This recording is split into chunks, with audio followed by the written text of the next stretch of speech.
Yes, we are live now. Hello friends, this is Shivani and welcome to examination. हम discuss करेंगे child development and pedagogy का session, जिसमें CTET को target करते हुए basically जो आपको एनालिसिस भी देगी क्वेश्चंस का, और ऐसे टॉपिक्स जो फिक्स ही है सीटेट में, बस लैंग्वेज का थोड़ा बहुत चेंज आपको देखने को यहाँ पर मिलेगा, तो उनको क्लियर करेंगे। ऐसे बहुत सारे क्वेश्चंस हैं जिन पर कन्फ्यूज़न बनी रहती है, उनको भी क्लियर करेंगे। तो प्रैक्टिस तो होगी ही, साथ में आपकी स्पीड भी बढ़ जाएगी। तो आउट ऑफ 15 आज आपके आउट ऑफ 15 में कितने क्वेश्चंस राइट हुए हैं, ये कमेंट बॉक्स में आपको बताना है। स्टार्ट करते हैं आज का सेशन पसंद आए तो लाइक शेयर सब्सक्राइब कर सकते हैं, यदि किया हुआ है तो बहुत अच्छी बात है, धन्यवाद आपका। क्वेश्चन नंबर फर्स्ट है, निम्नलिखित में से कौन सा पूर्ववर्ती विचार की सीमा नहीं है। निगेटिव पूछा है, इसको यहाँ पे ध्यान से देख लेना। अपलटावी, एकाग्र होने की प्रवृत्ति, प्रतीकात्मक विचार का विकास, अहम केंद्रित। निम्नलिखित में से कौन सा पूर्ववर्ती विचार की सीमा नहीं है। अब अगर हम सारे ऑप्शन को डिस्कस करेंगे तो अपलटावी का मतलब होता है, अपलटावी का मीन्स होता है कि आप में जो भी गुण है, बच्चा अपनी सोच को पलट नहीं सकता, यानी कि जो भी उसमें गुण है वो उसको पलट नहीं सकता। अगर मैं बात करूँ यहाँ पर 3 + 2 = कितने होते हैं, 5 होते हैं। अगर इसको इस तरीके से लिख दिया जाए कि 5 - 3 = 2 बचेंगे, तो आप उसके विचार को पीछे ले जाने में प्रॉब्लम होगी, है ना। और अभी उसकी थिंकिंग इतनी बेटर नहीं हुई है कि वो अपने थॉट्स को रिवर्स में ला सके, तो ये एक निगेटिव ऑप्शन से ये तो होगा नहीं। ओके, जो अपलटावी है यानी कि बच्चा पलट नहीं सकता, क्योंकि अभी उसमें अपनी थिंकिंग में इतनी बेटर उसको यहाँ पर रिवर्स नहीं ला पाया है वो, कि अभी चीज़ों को इतनी अच्छी तरीके से वो उसको यहाँ पे डिफाइन कर सकता है। ओके, क्योंकि अपलटावी बच्चे में अभी इतना ज्ञान नहीं है, इतनी थिंकिंग नहीं है, इतनी बेटर थॉट्स उसके यहाँ पर रिवर्स नहीं हुए हैं कि वो अपनी चीज़ों को बैक ला करके उनको समझा सके और उनको समझ सके। ओके, आई होप कि आपके ये फर्स्ट वाला ऑप्शन जो है ये आपका करेक्ट क्लियर यहाँ पर हो चुका होगा, है ना।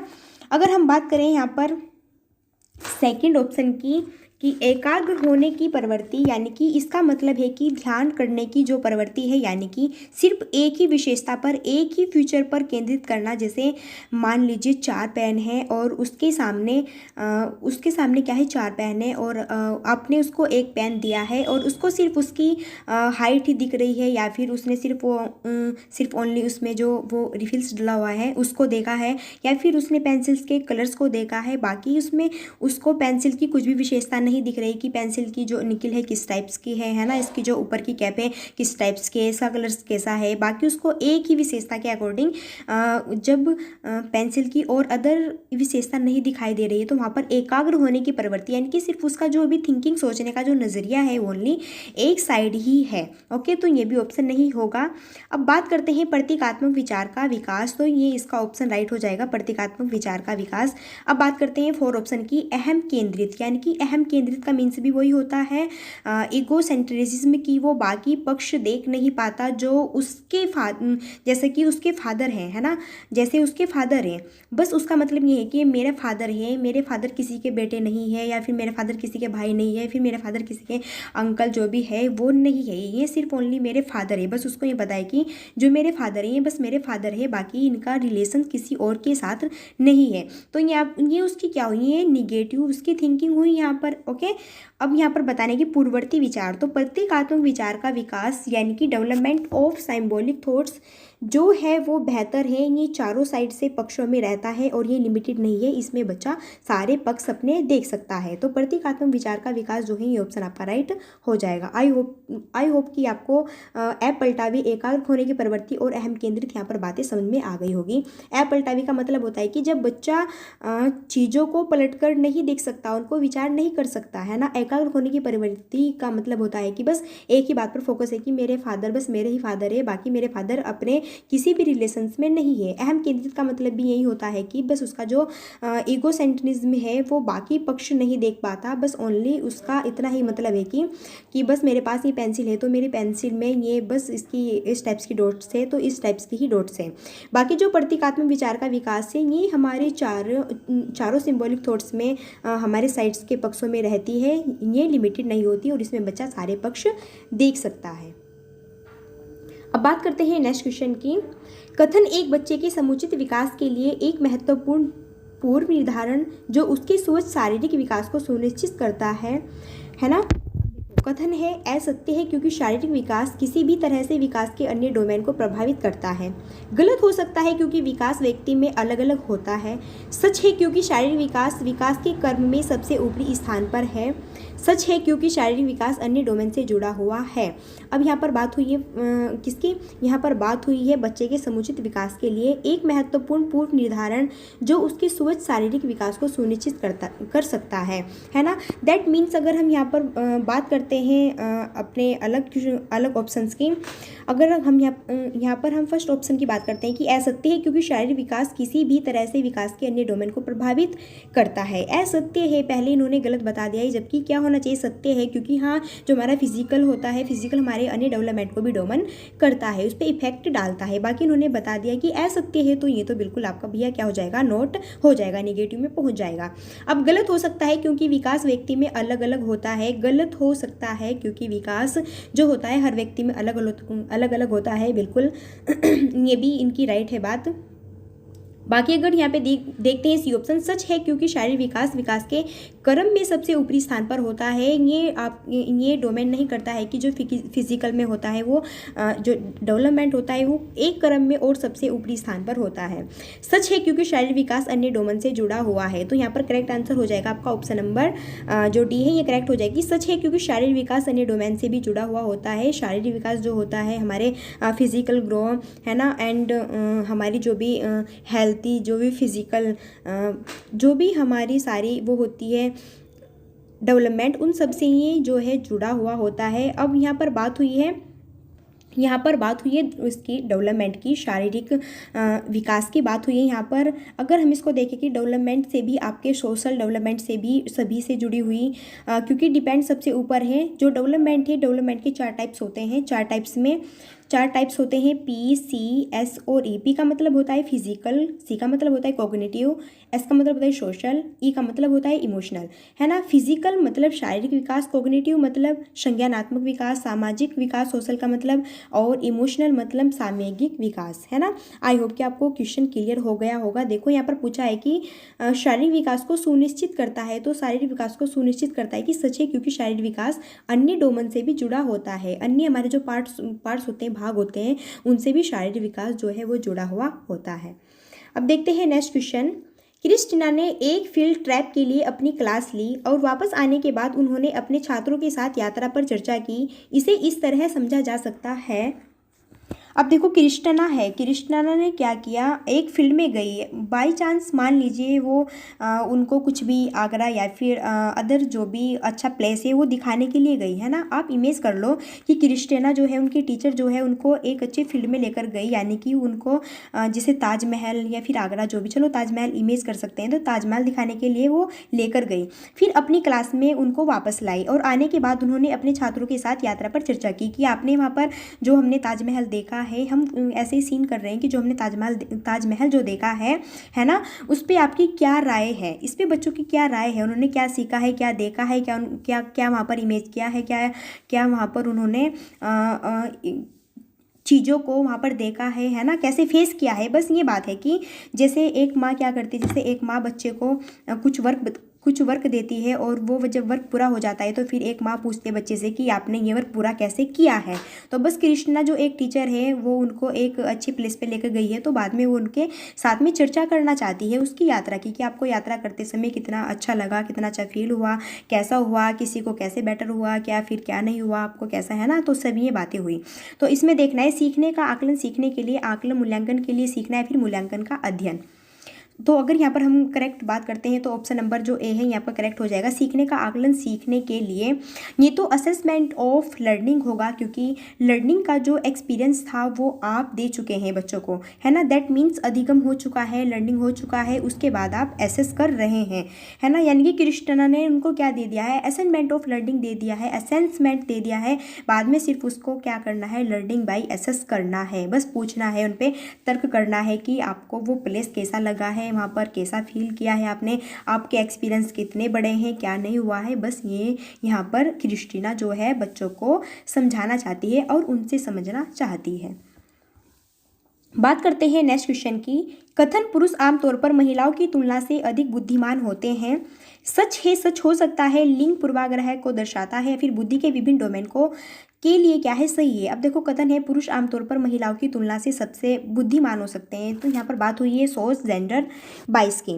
अब देखो यहाँ पर हुई है बात पुरुष और महिलाओं की। ये जो पुरुष और महिलाएं हैं ये यार किसने बनाए, कल्चरल ने बनाए, सांस्कृतिक ने बनाए, आपने खुद बनाया है ना, न कि ये खुद से। अब देखो जो वर्क पुरुष करता है तो वो वर्क वुमेन्स कर रही है, जो वर्क वुमेन्स कर सकती है वो वर्क पुरुष क्यों नहीं कर सकता है। अगर वुमेन्स जो है वो घर पर रहकर झाड़ू पोछा वगैरह करती है, खाना बनाती है, तो पुरुष क्यों नहीं कर सकता। उनके भी तो में ही 2 हैंड्स हैं, है ना, उनके भी तो में ही वो शारीरिक सब कुछ है, बट वो क्यों नहीं कर सकता है। ये सिर्फ ओनली आपने बनाया है, आपकी कल्चरल ने बनाया है कि जो पुरुष है वैसे कर सकता है, महिलाएं जो है वो ऐसे कर सकते हैं। ये बात सच नहीं है, ये सच भी नहीं हो सकती, और ये बुद्धि के विभिन्न डोमेन के लिए भी नहीं है कि पुरुष जो है वो इंटेलिजेंट है इसलिए पुरुष जो है वो बाहर का ही वर्क करेगा, ऑफिस का ही वर्क करेगा, महिला जो है वो थोड़ी कम बुद्धिमान है इसलिए वो घर का ही वर्क करेगी। ये बिल्कुल भी यहाँ पे डिपेंड नहीं करता है।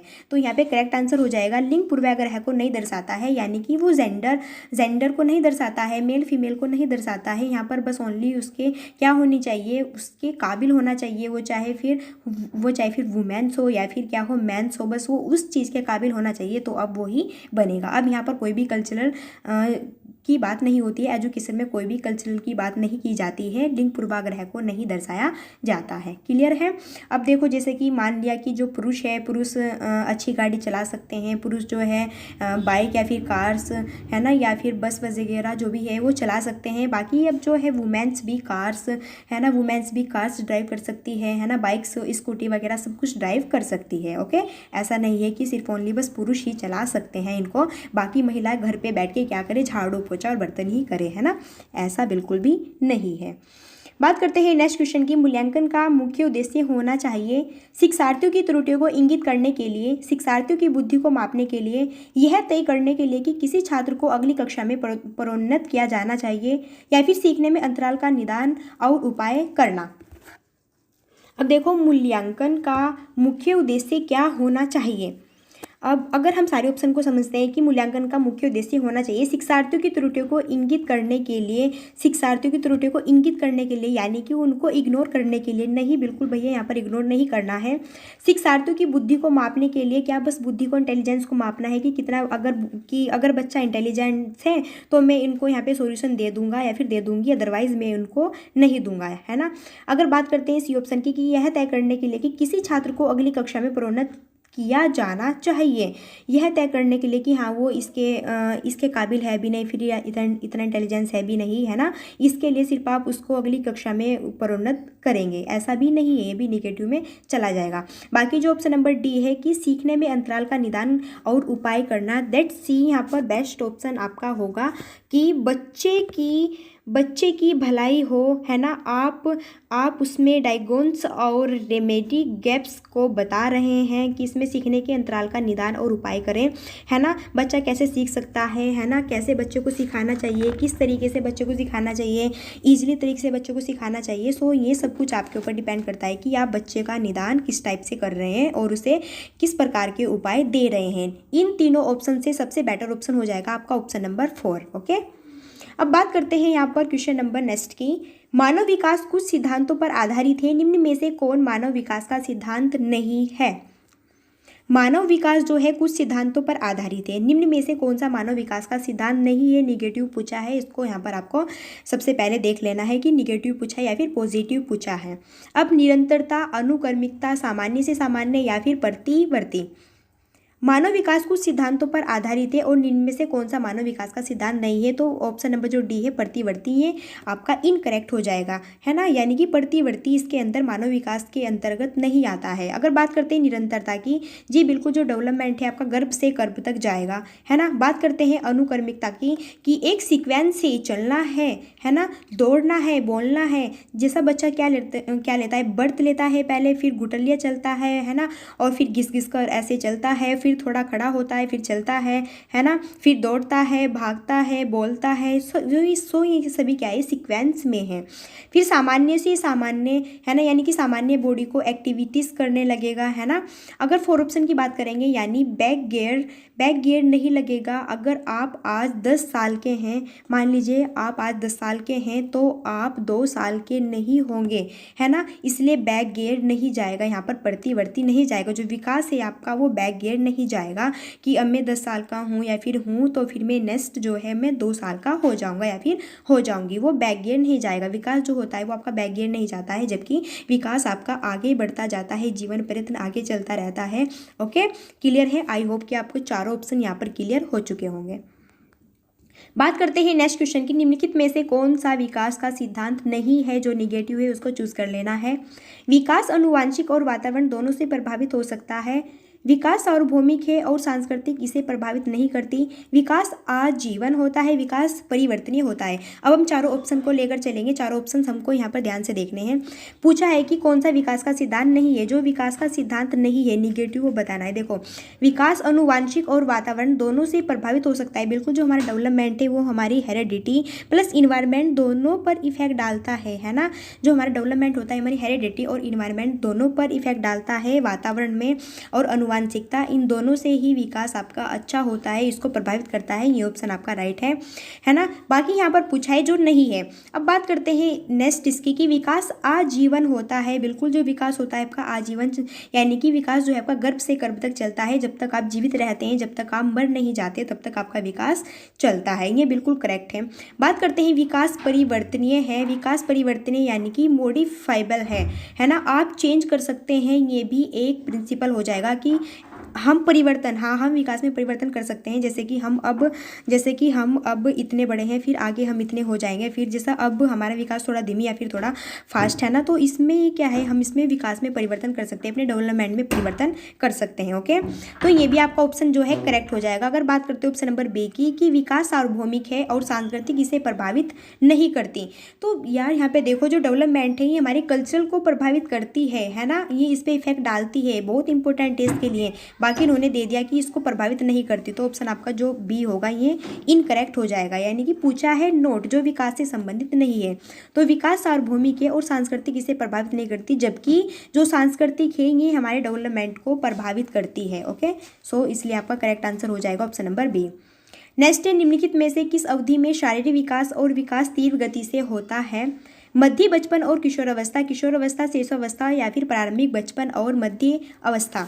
अब आपको यहाँ पर ये बताना है इस क्वेश्चन में कि वो कौन सी अवधि जिसमें शारीरिक विकास और तीव्र गति से होता है, सबसे ज़्यादा होता है ना। जो हमारी ग्रोथ होती है वो सबसे ज़्यादा होती है, फिजिकल जो ग्रो होती है वो सबसे ज़्यादा होती है, वो किस स्टेज में होती है ना। तो मध्य बचपन और किशोरावस्था में नहीं होगी। करेक्ट आंसर हो जाएगा यहाँ पर शेषावस्था, जो कि आपकी 2 ईयर, 0 से 2 ईयर तक के बीच की जो अवस्था होती है, इस अवस्था में बच्चे की जो वो होती है इन्फेंसी एंड ईयरली चाइल्डहुड जो होता है, वो फिजिकल और डेवलपमेंट सबसे तेज होगा इसमें बच्चे का। इन्फेंसी एंड ईयरली चाइल्डहुड जो होता है, फिजिकल डेवलपमेंट इसमें सबसे तेज होता है शेषावस्था में, 0 से 2 की स्टेज में।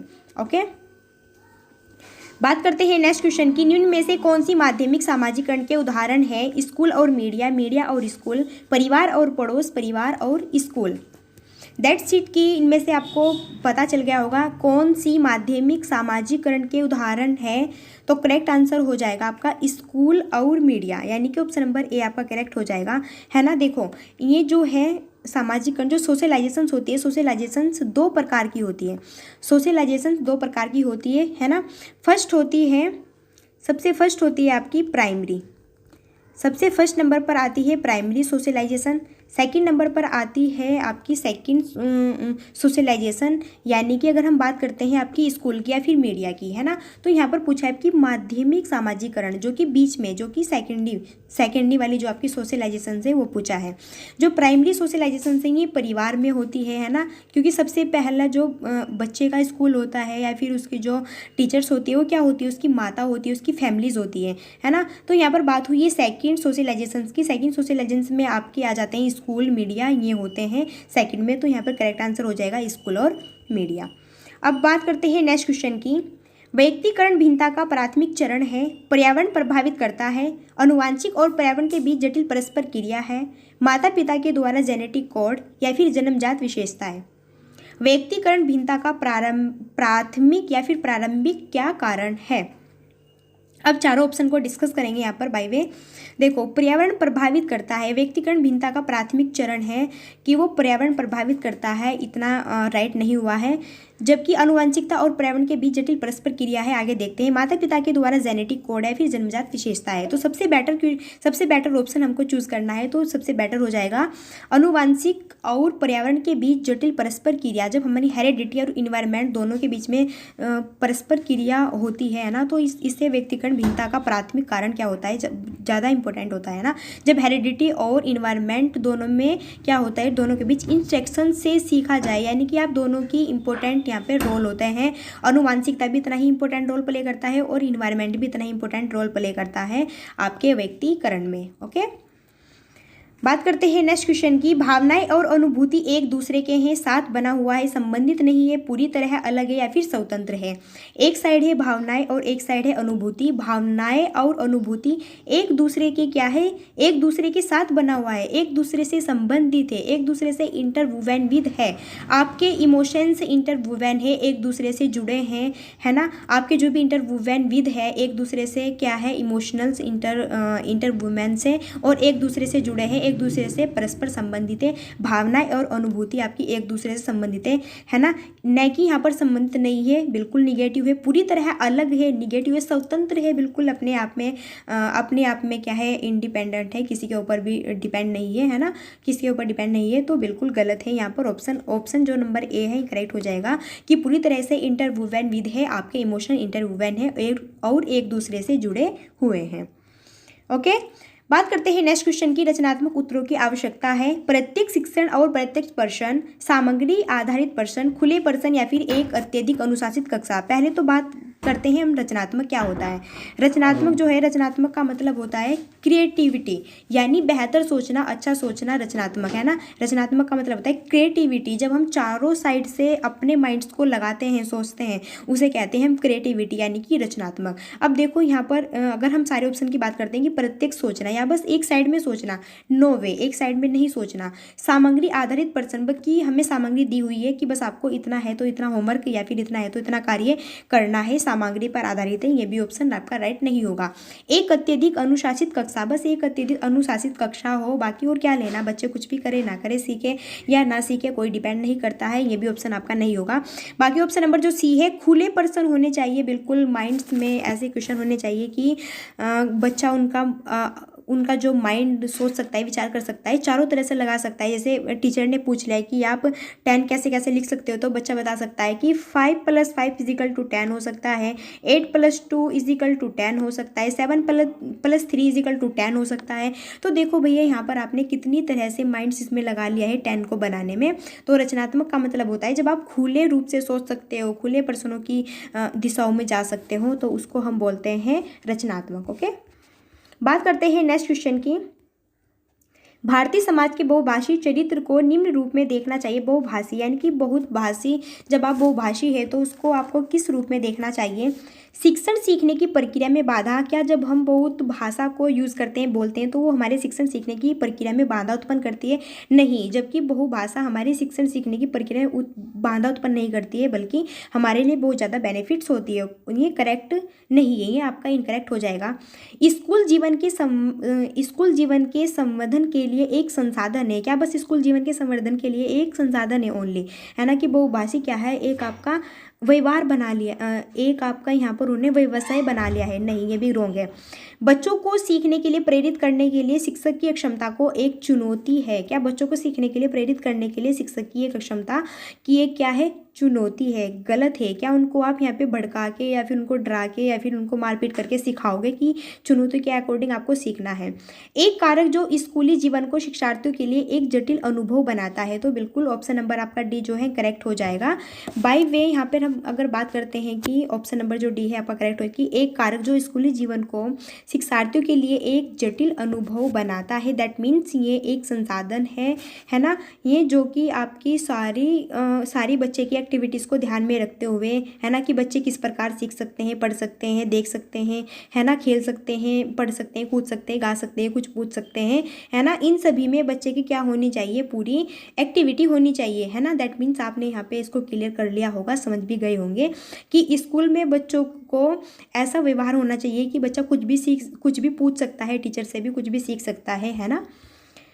दैट्स, फिर आगे चलते हैं नेक्स्ट। पियाजे के अनुसार विकास के पहले चरण के दौरान बच्चा सबसे पहले सीखता है इंद्रियों का उपयोग करके, तटस्थ शब्दों का संकलन करके, एक सार फैशन में सोचकर, फिर भाषा के नए अर्जित ज्ञान को लागू करके। अब देखो, पियाजे के अनुसार विकास के पहले चरण के दौरान बच्चा सबसे अधिक सीखता है। अब पहला चरण है, यानी कि मान लीजिए आप 0 से 2 ईयर है, तो यहाँ पे क्योंकि पियाजे ने 4 स्टेजेस बताई है ना, 4 स्टेजेस पियाजे ने बताई है। पूछा है सबसे पहली वाली स्टेजेस जो कि बच्चा सीखेगा इंद्रियों का उपयोग करके। अब जैसा बच्चा क्या कर रहा है, जैसा बच्चा छोटा है अभी, है ना, तो वो जैसा उसके फादर से या फिर उसकी मदर से या फिर सोसाइटी वाले बोल रहे हैं तो उनका अनुकरण करके सीखेगा कि हाँ, इन्होंने ऐसे बोला है, मुझे भी ऐसे ही करना है ना।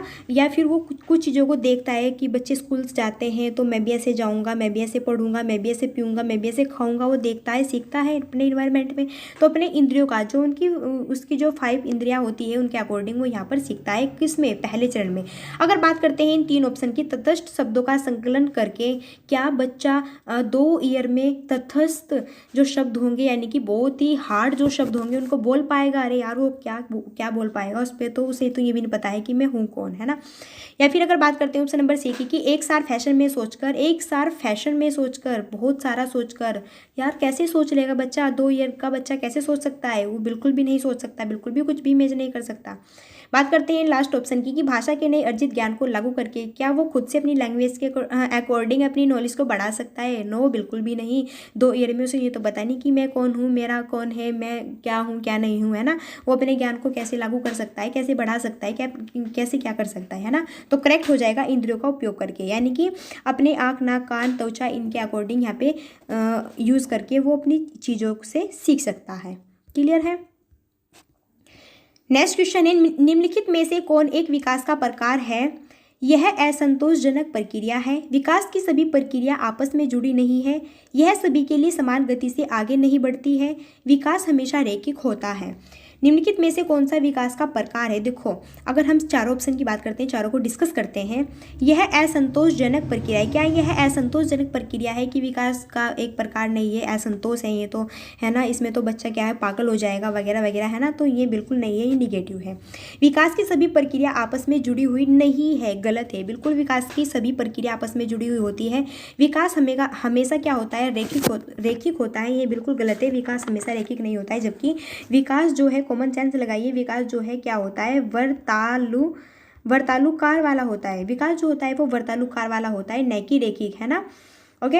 अगर बात करते हैं ऑप्शन नंबर सी की, यह सभी के लिए समान गति से आगे नहीं बढ़ता। बिल्कुल ऑप्शन नंबर सी जो है करेक्ट हो जाएगा कि यह सभी के लिए समान रूप से आगे नहीं बढ़ता है। जैसे कि एक बच्चा जैसे कि एक बच्चा काला है तो दूसरा भी काला ही होगा, तीसरा भी काला ही होगा, चौथा भी काला ही होगा, पांचवा भी काला ही होगा, है ना। या फिर मान लीजिए एक बच्चा खेल रहा है तो दूसरा भी खेलेगा, तीसरा भी खेल रहा है, चौथा भी खेल रहा है, पांचवी भी, सब खेल ही रहे हैं, ऐसा थोड़ा ही ना होता है ना। कि इस बच्चे की एज 5 ईयर की है तो दूसरे की 5, तीसरे की 5, जितने बच्चे देखेंगे उसकी सबकी 5 ईयर ही होगी, है ना।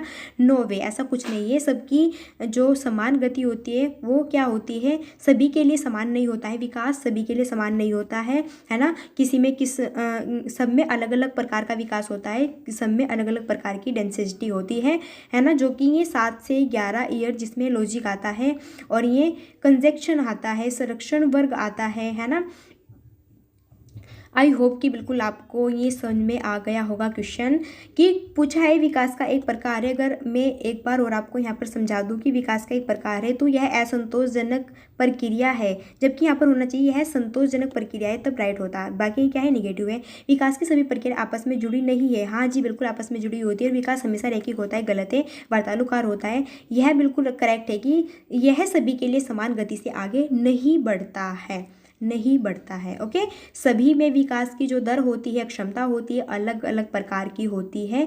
बाय द वे नहीं कि आप बाय यूजिंग सेंस खुद सोच पाएंगे इसको कि बच्चा अपने अपने अकॉर्डिंग खुद चीज़ों को देख सकता है, सीख सकता है, जान सकता है ना, चल सकता है, फिर सकता है। या फिर ऐसे थोड़ा ही ना है कि एक बच्चा ये कर रहा है तो दूसरा भी यही करेगा, तीसरा भी यही करेगा, चौथा भी यही करेगा, पांचवा भी यही करेगा, ऐसा थोड़ा ही ना होता है। तो सब में अपने अलग अलग प्रकार का विकास होता है ना। कोई किस टाइप से बढ़ता है, कोई किस टाइप से बढ़ता है, कोई गोरा होता है, कोई काला होता है, कोई लंबा होता है, कोई मोटा होता है, कोई कैसा होता है, कोई अच्छा होता है, कोई बुरा होता है। सब में अपनी अलग अलग प्रकार की यहाँ पे डेवलपमेंट होता है। ओके, आई होप कि आपके ये 15 क्वेश्चन सही हुए होंगे। अब आउट ऑफ 15 क्वेश्चन कितने ठीक हुए कमेंट बॉक्स में आप मुझे बताइएगा, आपने कितने 15 क्वेश्चन में तीर मारा है ना।